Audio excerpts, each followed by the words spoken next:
네, 오늘장을 명쾌하게 저격해보는 람 기자의 3시 40분입니다. 안녕하세요. MTN 증권부 김혜람 기자입니다.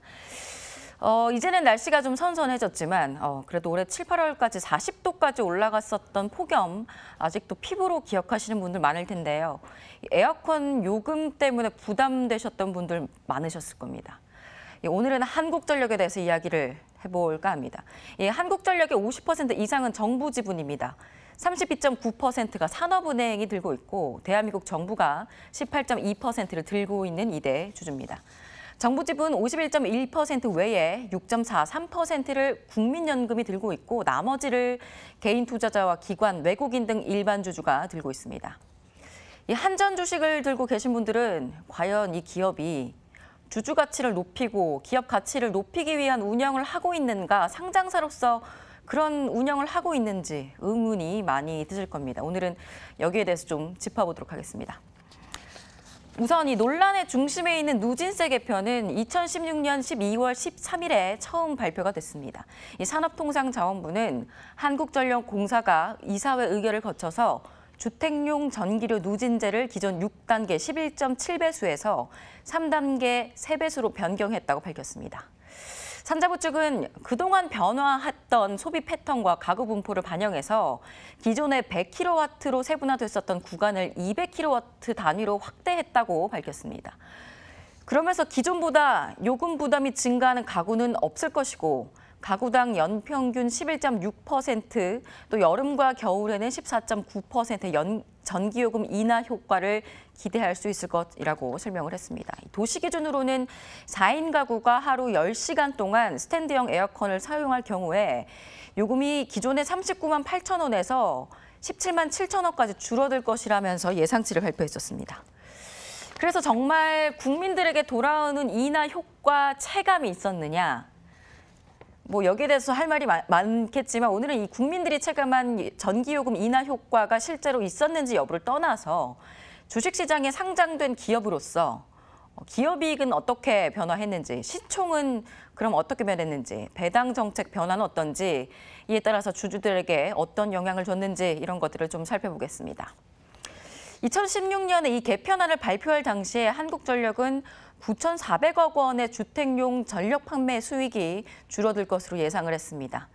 그런데 실제 결과를 보면 판매 수익 감소액은 1년 동안 8,300억 원가량이었습니다. 주택용 전력 수익 판매 수익을 비교해보면요. 2016년에는 8조 2,700억 원 수준이었는데 1년 후에는 7조 4,400억 원으로 8,300억 원이 줄었습니다. 전체 판매량은 2017년에는 685억 킬로와트였으니까 한 1년 만에 5억 킬로와트 정도가 소폭 증가를 한 수준이었습니다. 그런데 이제 한전 주식을 들고 있는 주주들에게 중요한 거는 기업의 이익이죠. 정부가 정책을 변화하면서 1년 만에 8,300억 원의 수익이 감소했던 것, 이 자체가 중요합니다.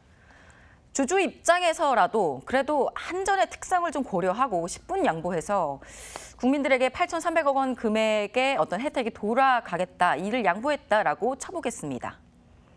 문제는 시총은 이 감소액의 9배가 넘게 줄었다는 겁니다. 배당도 2년 만에 4분의 1 토막이 났습니다. 2017년 수익 경감액은 8,300억 원이라고 말씀드렸는데 1년 만에 시총은 7조 원이 증발했습니다. 국민에게 돌아간 혜택은 8,300억 원인데 시총은 9배가 사라졌습니다. 주식은 기업의 미래를 보고 투자하는 것이라고 본다면 이 미래 가치가 1년 만에 7조 원이 없어진 겁니다. 2016년 12월 13일 발표가 있기 전으로 좀 비교해 볼게요. 한 달 만에 3조 2천억 원의 시총이 먼저 증발을 했습니다. 11월 말 주가가 4만 7천 원대였다가 2017년 1월 초에는 4만 2천 원대로 5천 원 정도가 떨어졌습니다. 2017년 연말 주가는 1년 후의 주가는 3만 8천 원대로 떨어졌으니까 1년으로 치면 11,000원 정도가 줄어들었고요. 그러다가 올해 40도를 넘나드는 폭염 대책 마련 지시가 정부에서 떨어졌죠. 전기요금 누진제 한시적으로 인하하겠다라는 정책이 나왔습니다. 그러면서 한국전력의 영업이익은 또다시 떨어뜨리는 요인이 됐습니다. 이 인하분은 약 3천억 원이 될 것으로 보이고 이는 3분기 실적에 반영될 예정입니다. 2016년도에도 비슷한 상황이 있었는데 그때를 돌이켜보면 당시 여름 누진제 일시 완화 금액이 4,200억 원이었는데요. 한전이 모두 부담했었습니다. 인하분은 3천억 원인데 시총은 지난 한 달간 2조 원 넘게 증발했습니다. 7월 말 시총 규모가 21조 4천억 원이었는데요. 오늘 기준으로는 19조 2천억 원 수준입니다. 누진제를 개편했을 때도 누진제 일시 완화했을 때도 두 번 다 사실 기업 입장에서는 영업이익 감소분으로 생각할 수 있는데 여기에 비해서 시총 증발 규모는 9배에서 10배 수준입니다. 게다가 한전은 지난해에는 기업 이익을 내는 기업이었습니다. 작년 상반기에 2조 3천억 원의 영업이익을 내고 있었는데 올해 상반기를 보면 8,100억 원의 적자를 내고 있었거든요. 이런 상황에서 적자 기업인데 3천억 원의 영업이익 감소분을 또 오롯이 떠안을 수도 있는 상황입니다. 2016년도에도 누진제 개편 발표 당시에 손실액을 그때는 한전이 감내 가능한 수준이었다고 보겠습니다.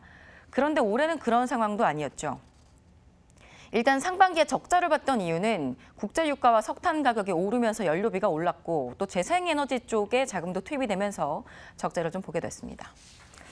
상황이 이렇다 보니까 기업 입장에서도 배당이 줄었습니다. 2015년 현금 배당 수익률이 6.2%였는데요.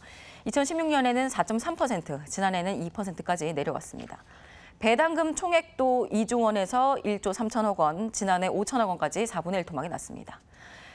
증권가에서는 주주 가치는 과연 어디서 찾아야 되는지에 대한 의구심을 제기하고 있습니다. 강동진 현대차 투자증권 연구원은 요금 정상화 의지와 방법을 구체화할 필요가 있다면서 반복되는 예외적 요금 인하로 에너지 전환 정책에 따른 비용 상승에도 불구하고 정상화가 될 가능성은 점차 줄고 있다고 분석했습니다.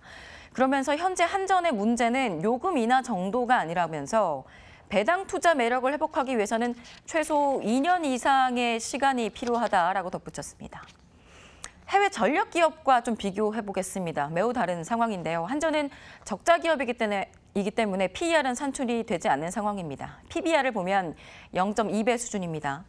주식시장에 상장되어 있는 일본과 프랑스의 기업들을 비교를 해보면 확연히 다릅니다. 한전이 전력회사들 중에서는 현재 밸류에이션이 가장 낮은 수준인데요. 프랑스 전력회사인 EDF의 경우 PER은 18.5배, PBR은 1.02배 수준입니다. 우리처럼 정부가 지분을 좀 많이 들고 있는 일본의 경우를 보겠습니다. 일본의 탭코는 PER이 4.3배, PBR은 0.5배 수준입니다. 이 한전은 주주이익을 위한 경영이 아닌 방식으로 운영되고 있는 게 보이는데요. 우리나라처럼 정부가 100% 권한을 통제하는 상장된 전력기업은 많지 않습니다. 지금까지 행보를 보면 상장사로서 과연 역할을 기대할 수 있을까요? 네, 지금까지 람 기자의 속 시원한 3시 40분이었습니다.